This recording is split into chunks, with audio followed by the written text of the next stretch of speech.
డబ్బుల యుగంలోన డబ్బు లేని దళితుల్లో 100కొకడు చదువుకుంటే ఓర్చుకోని గుణమెందుకు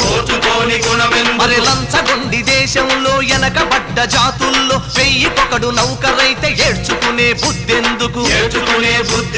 పాయసాల జీడిపప్పు తినే వాళ్ళకి సమే పాయసాల జీడిపప్పు తినే వాళ్ళకి మా గంజిలోన ఉప్పు చూసి గొణుగుడెందుకు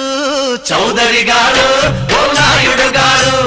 రెడ్డి గారు ఓ రాజు గారు మీ పేరు చివరలో మా తోకలెందుకు ఈ ఊరు చివరనే మా పాకలెందుకు